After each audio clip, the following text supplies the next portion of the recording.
Cap sur le monde, cap sur l'océan Indien, c'est le 7e pilier de la mandature de la région. Renforcer les relations avec les pays de l'océan Indien, aider les entreprises réunionnaises à rayonner dans la zone, accompagner les jeunes réunionnais dans leur ouverture au monde, mais c'est aussi combattre les injustices, s'ouvrir sur le monde, s'ouvrir sur l'océan Indien. Pour nous en parler, avec nous sur ce plateau, Monsieur Didier Robert, sénateur et président de région. Bonjour. Bonjour. Père Pedro, bonjour.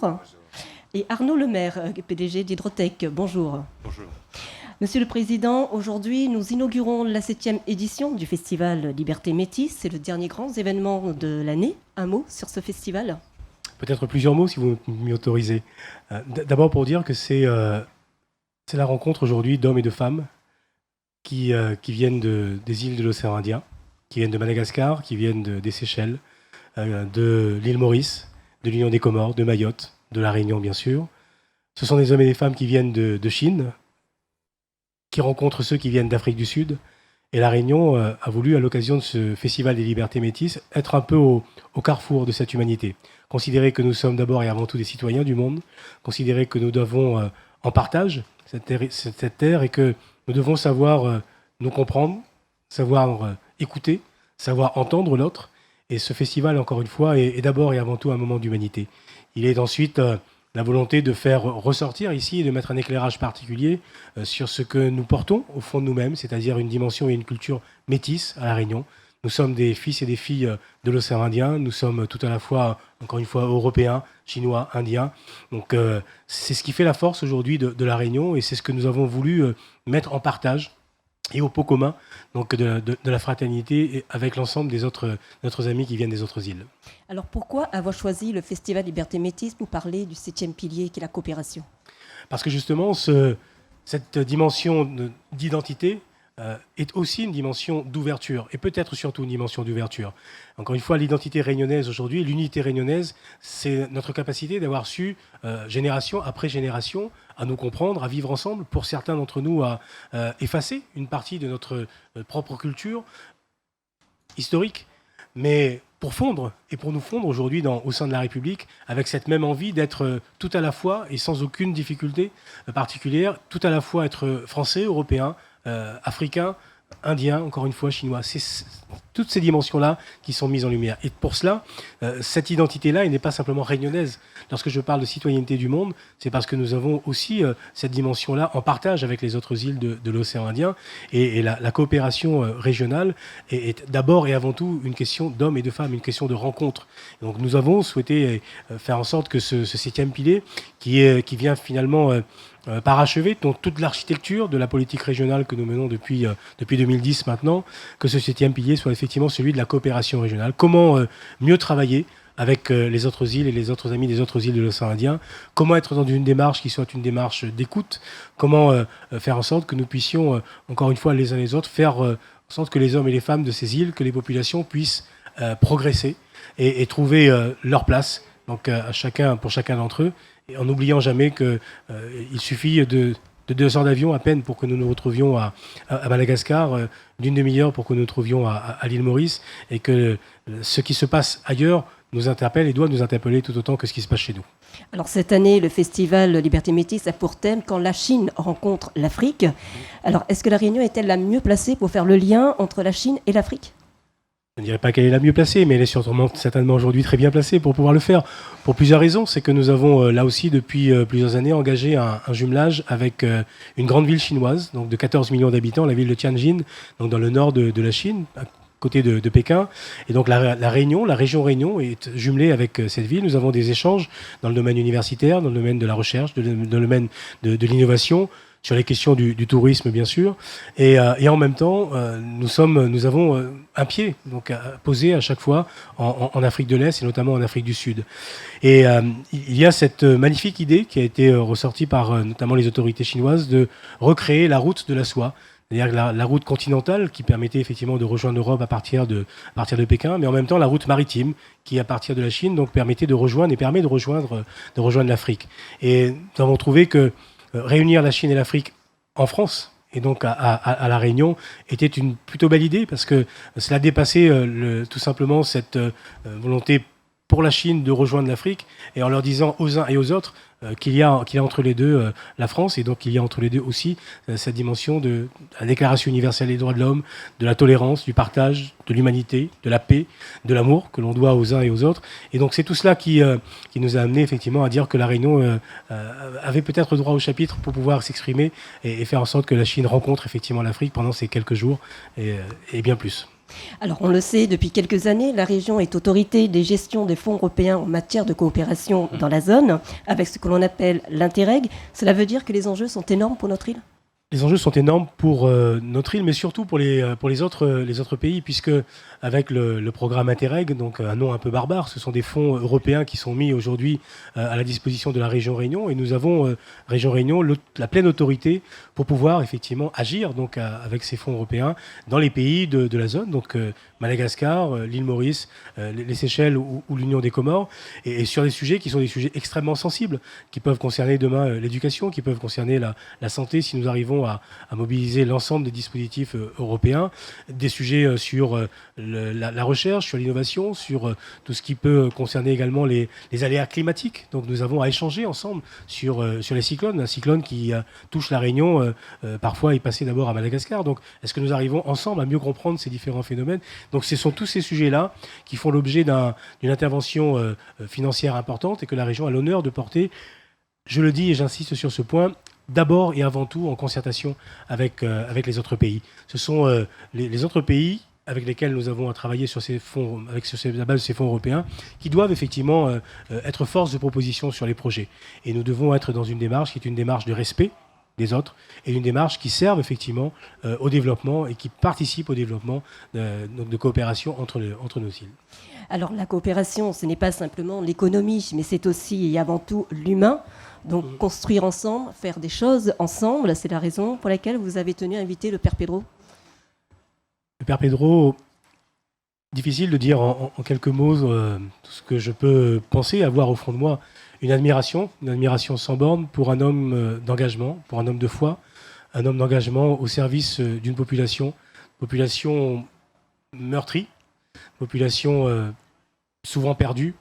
Et il a cette force d'avoir réussi à tendre la main à toutes les mains pour faire en sorte que des enfants totalement à l'abandon, abandonnés, frappés durement dans leur chair et dans leur être, puissent effectivement à un moment retrouver le sens de la vie et le sens du sourire, comme j'ai pu avoir la chance de l'avoir fait à ses côtés et de voir que toutes ces parcelles, toutes ces forces qu'il a su donner, voilà, c'est pour moi beaucoup d'admiration et je tenais vraiment à ce que le Père Pedro, lorsque l'on parle de coopération, lorsque l'on parle d'identité, lorsque l'on parle de métissage, de culture, que le Père Pedro puisse effectivement, à l'occasion d'une conférence qu'il tiendra demain, donc dire ce qu'il pense, sa manière sa vision des choses et ce que nous pouvons peut-être les uns et les autres continuer à apporter pour que les choses se passent mieux. Mais il le dirait bien mieux que moi. Merci beaucoup, Monsieur le Président. On vous retrouve dans quelques instants. Père Pedro, est-ce que c'est important pour vous de pouvoir témoigner du combat permanent que vous et vos nombreux amis menez depuis de nombreuses années contre la misère ? Oui, c'est très important parce que ça fait 28 ans. 28 ans, c'est plus d'un quart de siècle. Et bien, il faut témoigner parce que je suis arrivé à Madagascar en 1970. Il y avait 6 millions d'habitants. Aujourd'hui, nous sommes plutôt autour de 24-25 millions. Eh bien, la pauvreté n'a pas diminué, elle a même augmenté. Alors, là, des points de vue humains, vous vous sentez mal. Comment c'est possible que toutes les îles autour de Madagascar, elles ont tous évolué. Il n'y a que nous qui nous sommes en panne. On est en panne. Mais nous avons pris à bras-le-corps une population de milliers de personnes qui étaient hors de la société. Et qu'avec cette population, nous avons démontré que la pauvreté peut être éradiquée, vaincue. Alors, ce n'est pas des paroles, ce sont des gestes. Vous pouvez venir voir, vous pouvez toucher les maisons qu'on a fait, les villages, les écoles, les hôpitaux, les maternités, les espaces verts, les espaces sportifs, tout ça. Alors, notre cher président Didier Robert a vu de ses yeux. Et parce qu'il a vu, il a cru. Et j'ai été invité par lui, et j'ai répondu. Présent. Alors, 28 ans de combat que l'association Akamaso vient en aide aux personnes pauvres d'Antananarive. Le but est d'aider ces personnes à sortir des lieux inhumains où elles vivaient afin qu'elles mènent une vie dans la dignité, avoir un toit, un travail, une éducation. Reportage.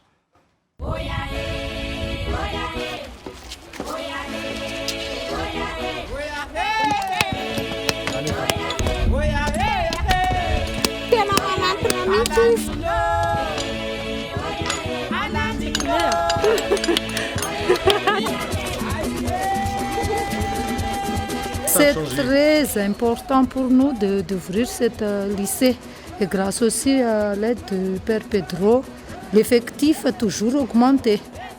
Pour chaque année, il y a toujours des parents d'ailleurs de demander de faire entrer leurs enfants ici. Parce qu'ils n'ont pas de possibilité de faire éduquer leurs enfants ailleurs.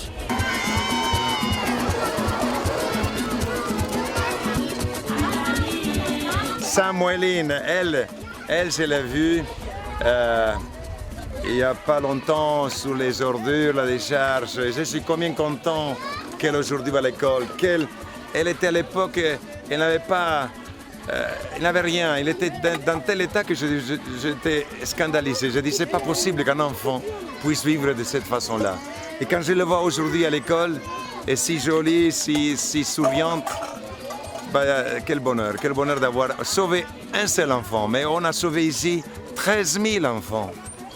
Pour cette année, l'année dernière et cette année, on va faire 50 salles de classe, 50. Et dont la Réunion nous a aidés pour 10. Pour une école, pour un centre culturel.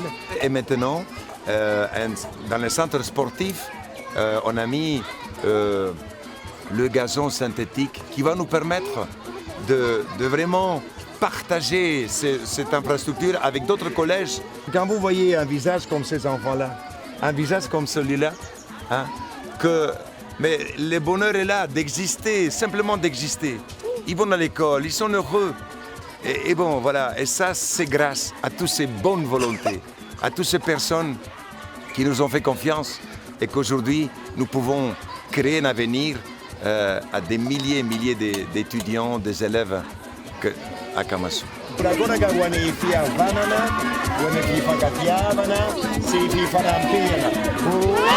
Vous avez bâti une véritable ville dans l'est de Tananarive. Près de 30 000 personnes y vivent, des gens à qui vous avez redonné de l'espoir, un avenir, puisque nous venons de le voir. Vous avez construit des écoles, des collèges, lycées. Est-ce que l'éducation, c'est la condition première du développement pour un peuple? Bien sûr, nous avons construit avec le peuple, avec les gens, avec les familles, parce qu'on ne peut pas aider un peuple, une population, en étant dehors. Ou vous êtes avec eux, ou vous n'êtes pas avec eux. Vous ne pouvez pas aider quelqu'un en venant de temps en temps. J'ai pris un logement au milieu d'eux et je vis avec eux depuis 28 ans. Et l'éducation, c'est la base de tout progrès. Parce que c'est là où l'enfant commence à comprendre qu'il n'est pas seul sur la terre, qu'il doit faire avec les autres enfants. Et là, il commence à apprendre la tolérance. Il commence à apprendre que le respect de l'autre, le respect des biens communs. Et alors, l'éducation, nous avons dit à tous ces parents que nous avons demandé 3 choses. Que les parents travaillent, que les enfants aillent à l'école obligatoirement et accepter les DIN, ça veut dire des lois communautaires, qui les crée la communauté elle-même, qui dit si on veut vivre ensemble, on doit respecter ces lois communautaires. Voilà, ces 3 choses-là, travail, école, discipline. Alors, l'immigration et ses conséquences désastreuses pour un peuple font partie d'une actualité mondiale quotidienne. Selon vous, peut-on lutter contre cette misère humaine? Bien sûr, l'immigration, c'est un échec de tous les grands organismes internationaux. Parce qu'ils sont trop lents, trop lents. J'étais à Madagascar dans les années 1970, dans plein brousse, à 1000 km d'Etana. Il y avait toute une population de milliers de personnes qui m'ont suivi. Je n'avais aucun moyen. On pouvait faire des choses, des miracles avec eux. Pas de sans moyen. Alors les aides traînent à venir. Il faut aider plus vite. Il faut raccourcir tous les chemins. Il y a trop des procédures. On ne vit pas des procédures. On ne vit pas avec des formules. Il faut vivre avec les gens quand ils souffrent et il faut répondre avec des actions concrètes. Pour ceux qui désirent venir en aide à l'association Akamaso, une adresse pour les personnes qui désirent faire un don? Ici à La Réunion, c'est les Amis du Père Pedro à Saint-Gilles. Et aussi à Kamasu, c'est l'association malgache parce que j'ai autour de moi 500 coéquipiers et coéquipières, tous malgaches. Alors voilà, je pense que tout le monde sait où nous sommes et je pense que aider, c'est un devoir moral, d'abord humain, moral, et ensuite si vous êtes croyante, vous devez aussi aider quelqu'un à cause de votre foi. Alors voilà, il faut nous entraider. La solidarité, c'est un devoir. Et on ne peut pas discuter là-dessus.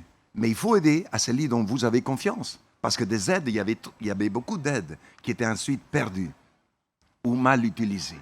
Et les gens, ils ont perdu la confiance à beaucoup des associations aussi. Mais j'ai dit à mes frères, ne vous lassez jamais d'aider. Quand quelqu'un vous a trompé, déçu, et cherchez une autre personne, un missionnaire, une autre association humanitaire, mais ne dites jamais « je cesse d'aider ». On ne doit pas cesser d'aider le frère. Donc ce sont les messages que vous souhaitez faire passer aux personnes qui nous écoutent? Et surtout, bien sûr, et surtout aux enfants, parce que ma force, c'est la fraternité. Merci beaucoup, Père Pedro.